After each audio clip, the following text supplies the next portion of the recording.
lagi di Ponsel bersama saya Patrick dan dia Fuad. Patrick rambut palsu namanya sekarang. Lah. Gitu. Ya udah let's go ya Pak Prod, udah let's go.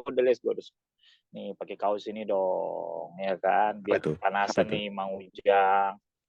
Ramot panasan. Our Portugis Magnifico, Bruno. The real Portugis Magnifico ini, bukan Ronaldo, beda. Ya. Ronaldo, chainnya aja udah berubah kan, udah kalau dulu FIFA Garnacho. Ronaldo sekarang udah FIFA Garnacho. FIFA Garnacho, running down the wing. Sebenarnya hasil 4 kali menang setelah Piala Dunia, setelah nggak ada Ronaldo gitu ya, menurut gua sedikit menipu. Itu tricky. Karena sebenarnya kalau menurut gua justru di sisi kanan kita belum ada yang firm. Gitu. Ini PR besar loh ini. Ini lagi kalau boleh gue bilang ketolong sama performanya Rashford yang lagi bagus, lagi klinikal. Gitu ya. Performanya Casemiro yang lagi bagus, De Gea yang lagi luar biasa. Sama Luke Shaw. Jadi gue resurrectionnya United itu ada di 4 main ini. De Gea, Luke Shaw, kemudian sama Fred.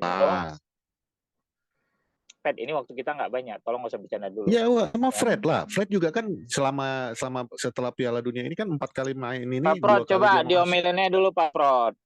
2 kali dimasukin Fred, 2 kali dua-duanya kan menghasilkan sesuatu performa yang lumayan bagus kan. Jadi kan kalau 4 yang gue bilang itu ya udah semua juga udah tahu kan. Karena mereka ya Rashford 4 penampilan, 4 gol. Casemiro main stabil kecuali yang game kemarin sebelum ini itu agak kurang. Tapi Fred juga 2 kali main sebagai masuk cadangan juga dua kali memberi kontribusi yang positif kan. Tuh. Yang mana yang kurang Casemiro lawan Wolves? Yang pas lawan yang pas midfield kita lagi kurang melempem, yang akhirnya setelah Eriksen ditarik ya dimasukkan untuk fighting baru kelihatan lagi. Sebelumnya memang karena Casemiro main juga bukan sebagai midfielder, sebagai center back waktu itu kan yang pertama. Yang lawan Burnley, yang dia lawan center back itu lawan Burnley. Habis itu lawan setelah Burnley Premier League ya? lawan siapa kita ya? Ya pokoknya the next game Bournemouth. after that lah, gue lupa. Nah, Bournemouth. Lawan Bournemouth ya? Iya kan Bournemouth, Wolves sama Forest di PL lawannya. Forest dulu lah berarti.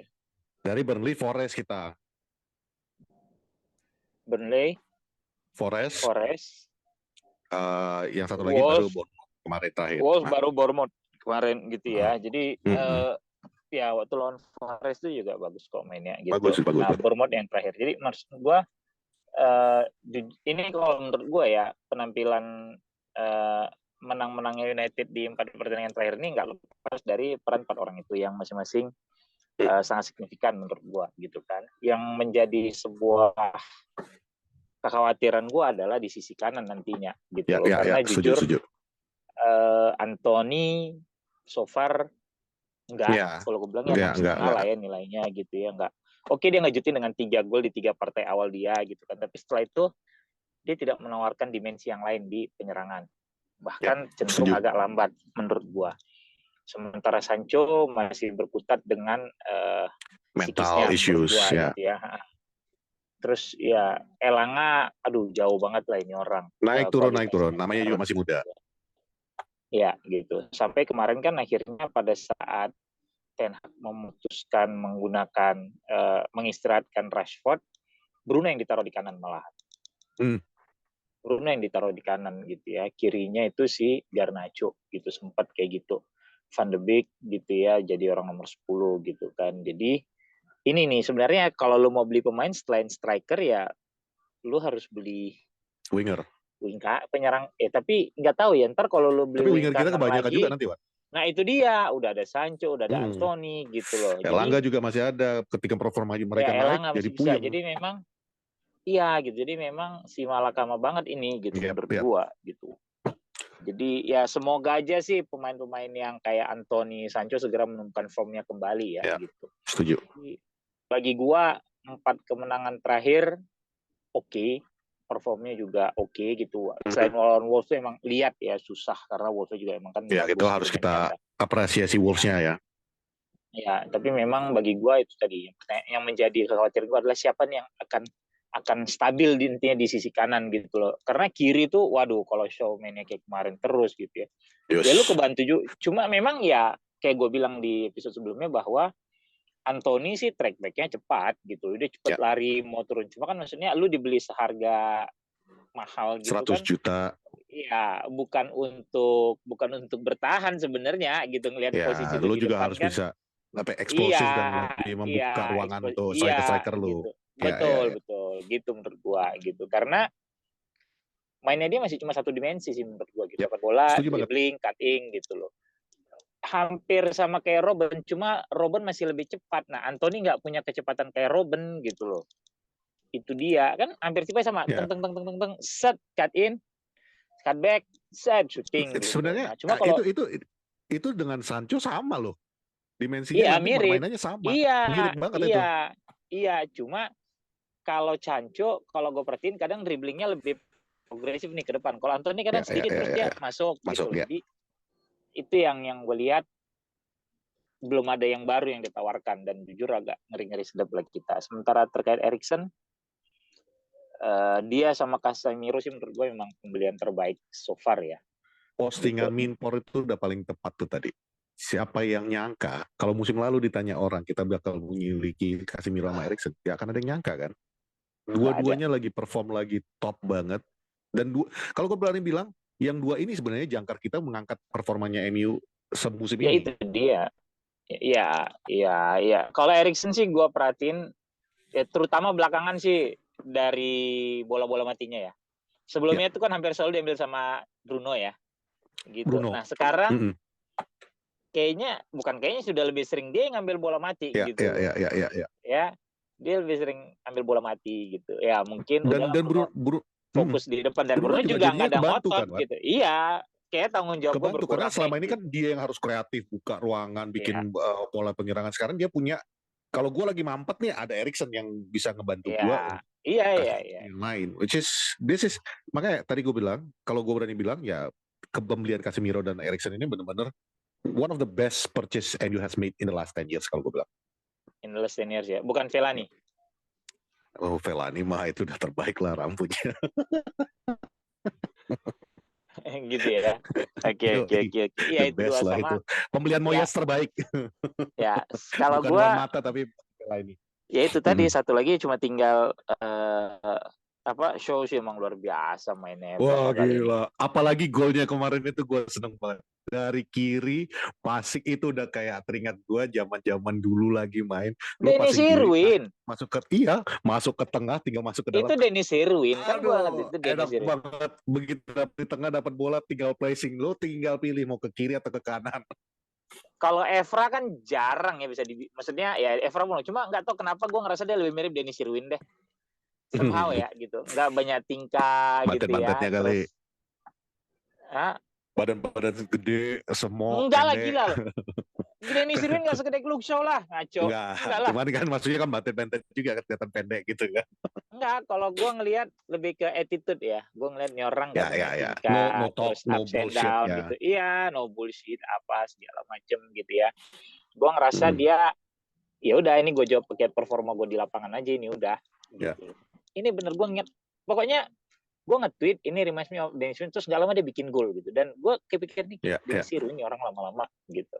Tinggal ngambil penalti aja udah lengkap tuh dia. Iya, tinggal penalti dia juga bisa ambil bola mati loh. Iya. Sempat kemarin tuh ada satu kesempatan kita dapat free kick ngadepin 4 Rashford, Eriksen, Bruno sama dia. Bruno. Bingung nggak itu orang gitu kan? Mau dia pakai kiri Luke Shaw gitu kan? Iya.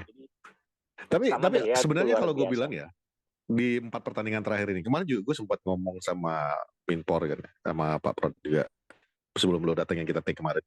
Gue senang lihat MU musim ini bermainnya itu bukan karena apa-apa.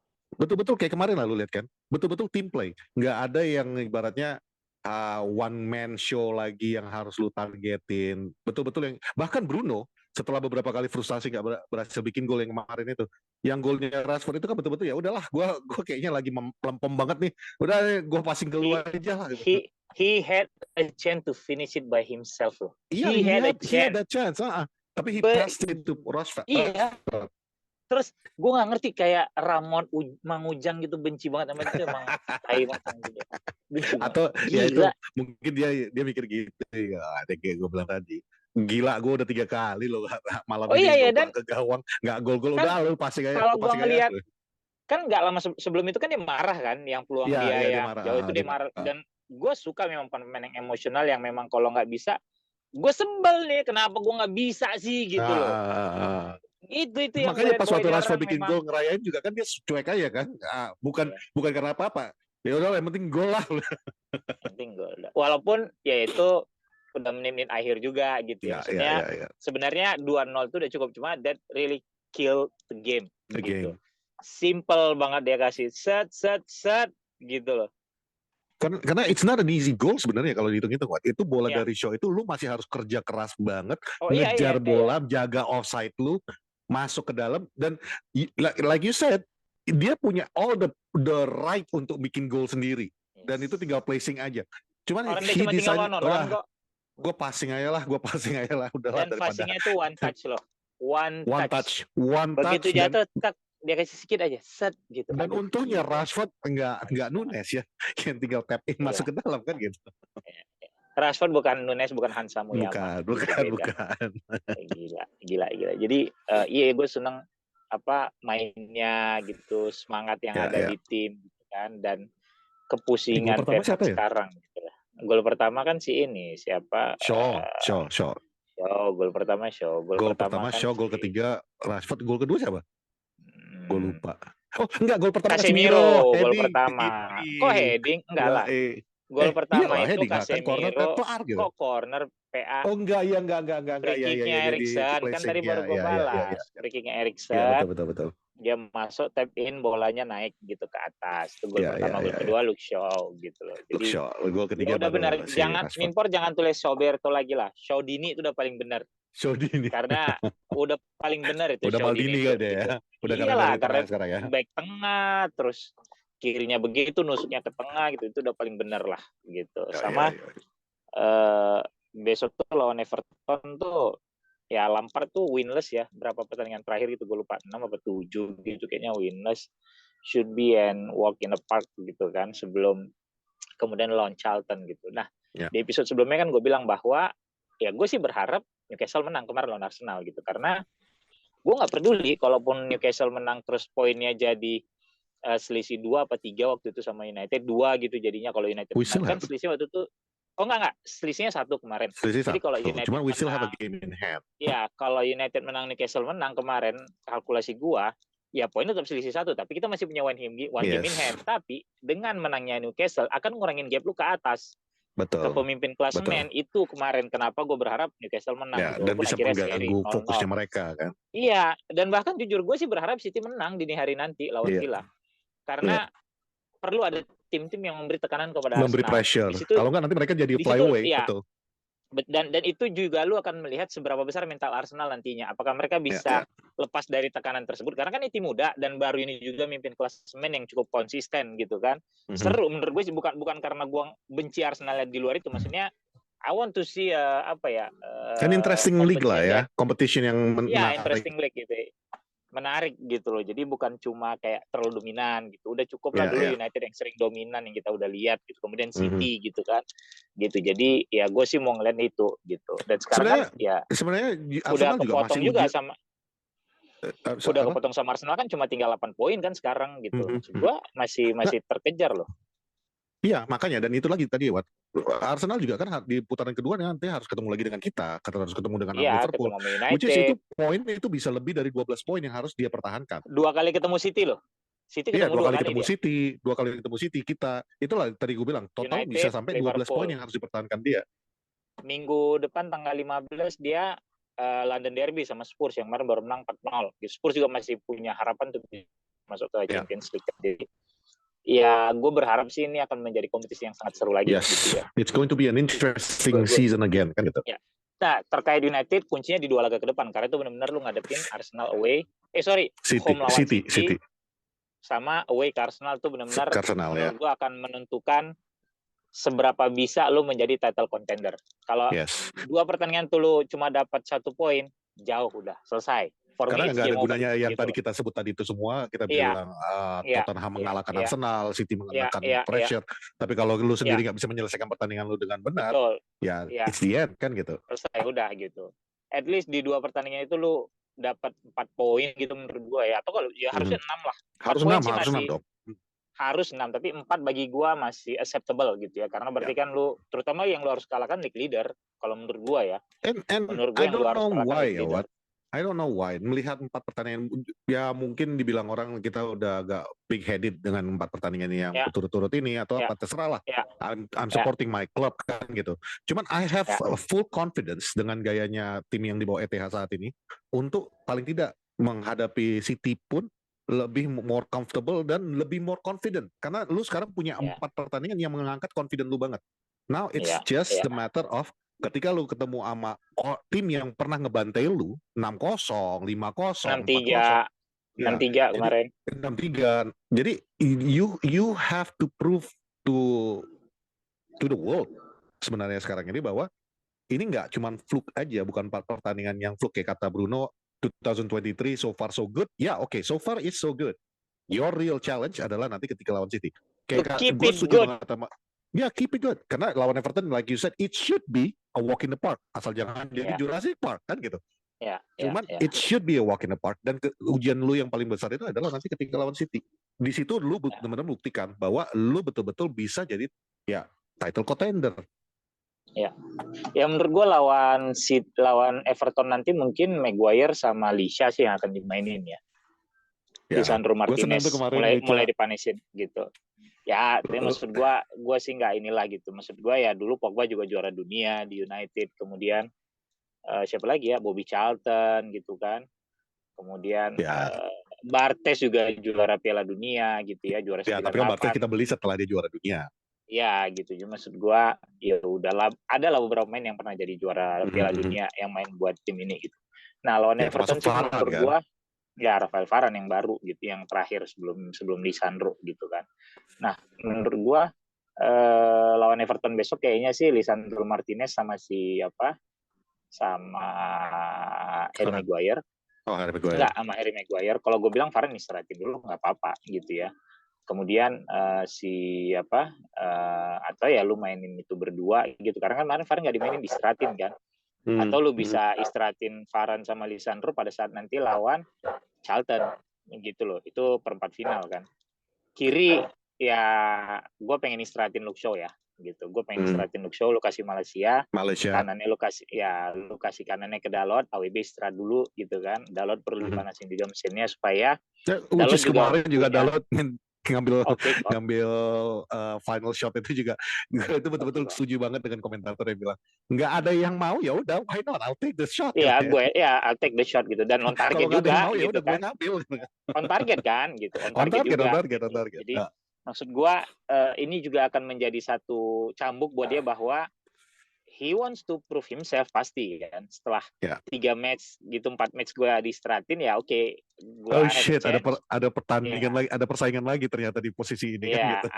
I have a chance, I will grab it gitu. Gue sih akan itu. Mungkin Eriksen sih diistirahatin menurut gue ya, akan mainin Casemiro sama si Fred gitu kan. Nah, yang nggak tahu ini kan kondisi cederanya Van de Beek ya, baru kasih menit main. Oh ya, that is a very bad. Dan itu gue mau nanya ke lu, dari kemarin juga gue sebenarnya mau WhatsApp, cuman gue lupa mulu nanya di grup. How come not even a yellow card, man? Kalau gue sih udah nggak mau yang whining ke wasit lagi sih, Pat. Ya udahlah, football is football, sometimes you lose, sometimes tapi that is so bad, man. Bahkan sebelum kita lihat fotonya atau apa, the tackle itself was so bad. Should be red sebenarnya gitu, be red itu gitu, dan cukup tinggi. Cuma ya udahlah gitu kan, gue sih nggak mau ngabisin energi untuk teriak-teriak kayak harusnya gol Rashford sah gitu kan, harusnya itu nggak handball, harusnya malah kan kalau handball kita dapat penalti yang sebelumnya. Tapi ya udahlah, kita bukan fans Arsenal yang kemarin ngereng-ngereng minta penalti waktu lawan Newcastle. Udahlah selesai gitu. Kalau gue ngerasa it's football gitu, football bloody hell gitu loh. Sometimes you win, sometimes you lose gitu. Iya kan, jadi maksud gue, nah itu juga gue mau kasih tau ke Minpor, besok-besok kalau ada insiden kayak Rashford kemarin-kemarin, udah sekali 2 kali aja, nggak usah kita whining kayak bocah kemarin sore yang benar-benar ngarep ketiga. Itu cuma menunjukkan ke inferioritas lu gitu loh. Lu inferior sebenarnya, lu jiper, lu nggak pede gitu sehingga lu harus teriak-teriak. Kalau dulu pernah dilakuin ya udah gitu loh. Karena kan mereka gitu. punya tekanan, Wak, lagi di atas Nah, kan. itu lagi maksud gua, takut. maksud gua kita nih United kan sebenarnya udah terbiasa gitu kan. Udah terbiasa di atas dan lagi terbiasa juga terpuruk gitu kan. Jadi yang gitu-gitu sekali dua kali udah oke, tapi udah tinggalin gitu. Lah kan itu aja. Kan ini moto Jumawa itu adalah wajib kalau untuk United. Lagi terseok-seok aja Jumawa kok, apalagi ya, kalau itu dia, dari atas. Gua, ya. Bedanya cuma maksud gue yang whining itu kita udah kurangin aja, iya kan? Karena apapun lu mau teriak gimana pun, ya keputusan wasit udah diketok palu. Ibaratnya kalau di pengadilan udah inkrah, nggak bisa lu apa-apain gitu. Nggak ngubah hasil, lu mau ya harusnya dapat 3 poin, harusnya kan. Tapi kan nggak dapat, ya udah selesai. Udah dicatat nih skornya sekian, lu nggak dapat penalti, Rashford gak jadi nambah gol kemarin. Udah gitu bagi gua gitu loh. Jadi buat penonton Sportsalam juga gua kalau boleh menghimbau udah nggak usah terlalu cengeng juga kita gitu. Biasa aja, Rashford kemarin harus penalti, udah sekali 2 kali udah selesai, habis itu nggak usah lu bahas lagi gitu. Gampang itu. Nah, kita kalau udah yang kayak gitu kan, berarti kan kita udah nggak usah whining lah istilahnya itu kan. Nah, gue mau nanya lu, your opinion on the performance of Harry Maguire kemarin. Wah, anjing, kemarin gue sempet nyatet loh, menit 51:46 dia sliding bola di tengah tuh nyelamatin gawang. Terus 51:56-nya dia udah buang bola tuh jadi out, anjing. Terus menit 71 dia marah-marah karena habis sliding apa gitu. Terus gue sempet nyatet kemarin, tinggal lagi catatan di dalam. Gue udah mau ngetik tapi gue anjing gue sempet salah deh. Lupaan gue.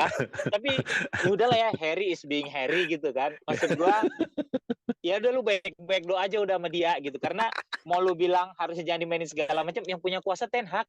Kalau Ten Hag masih mainin dia, berarti kan Ten Hag masih percaya nih sama kualitas dia gitu loh. Ya udah, lu mau bikin apa gitu loh. Gue ngeliat gue ngeliat line up ada nama Harry Maguire. Gue bilang gue nggak mau nge-tweet dulu daripada nanti bawa sial ini. Kayaknya calon-calon kalah. Makanya pas waktu kita menang 3-0, hati gue, yo Allah, gue udah terlalu suzon kayaknya sama Om Harry ya. Nah, gimana nggak suzon lu ngelihat Harry Maguire sama Lindelof pairing di bawah? Jantungan nggak lo? Gue aja mikir mendingan nggak ngetik dulu deh. Gini, kita pernah di posisi yang nyaman dengan mereka sebagai center back. Proven loh, itu kita nggak boleh menemukan musim COVID itu betul-betul nyaman kita sama mereka. Kita nyaman dengan mereka sebagai 2 center back, Wan Bissaka di kanan, si Luke Shaw di kiri gitu. Tapi semenjak kita upgrade, semenjak kita upgrade standar kita dengan Varane dan Lisandro Martinez. Lihat mereka berdua, kalau bisa jangan ini dua dong. Lu udah punya, ibarat kata gini loh, men, lu udah punya BM gitu ya, udah punya BM, lu kalau bisa keluar jemput pasangan segala macam pakai BM lu lah gitu. Lu jangan bawa lagi deh kijang kotak lu gitu ya. Kijang kotak lu kalau emang emergency aja, bukan berarti kijang kotak lu itu lu hina banget, enggak, cuma ya lalu kijang kotak sekarang mewah loh cuy. Iya, mewah bisa lu ini. Maksud gua kan ya lu udah punya yang lebih fancy sekarang gitu ya, lu pakai gitu loh. Tapi ya itu benar-benar gitu buat backup aja gitu maksud gua. Benar banget yang lu bilang bahwa memang ya kalau kemarin itu di musim yang pas waktu kita COVID itu dibawa oleh apa semua itu, itulah standar kita. Dan sekarang kita punya standarisasi yang baru. Upgrade, iya udah di-upgrade gitu loh. Dan itu memang cara yang paling benar itu adalah begitu memang. Sebuah klub sepak bola itu memang harus upgrade standarnya, dan sekarang tinggal Lindelof dan Maguire harus meningkatkan kualitas mereka. Iya, selesai. Iya, akan begitu aja gitu. Dan dengan naiknya kualitas center back kita, De Gea lebih nyaman kan, lebih pede mainnya. Save-nya dia bagus-bagus loh. Kemarin jantungan kan dia. Jantungan lagi gitu. Jadi maksud gua dan ya nggak tahu ya, kalau memang Jack Butland jadi dibeli, katanya hari ini medical check up, mungkin nanti lawan Charlton udah boleh. Ya si De Gea udah boleh istirahat lah gitu. Menurut gua sih, atau mungkin lawan Everton Tom Heaton kali mungkin ya gitu, tapi agak riskan sih kayaknya gitu. Nah, kalau lawan Everton I go with the winning team. Like you always say, why change the winning team kan gitu. Ya, mainin winning team dulu. Sebelum gitu, kita tutup nih, karena memang waktu kita terbatas untuk kali ini. Sebelum kita tutup, ada satu misteri yang gue bertanya-tanya. Kemarin Atletico Madrid nggak ada Joao Felix di bangku cadangan, dan jadi juga nggak maksudnya nggak di line up dan nggak ada di bangku cadangan. kan ada rumor tuh, MU lagi pengen deketin Joao Felix. Mungkin nggak? Dia juga sedang medical check up. Aduh, enggak lah. Kalau medical pasti bocor lah udah. Ini mah mungkin lagi disimpan buat manas-manasin aja kan. Arsenal juga tertarik sama dia gitu. Kalau Everton mungkin Martial akan jadi striker lagi. Tapi dia agak cedera katanya Martial ya. Mungkin cedera kemarin kan? Ya, lu nggak punya striker lagi kayak kemarin kita bilang ya. Mungkin lu mainin Garnacho, Anthony, Rashid, udah gitu. Itu paling nggak. Ya lu butuh striker ya, United belanja deh. Gitu. Ya semoga lolos lah dari FA Cup ya. Itu aja hari ini Salang. Thank you. Patrick. Ya. Bye-bye. Bye.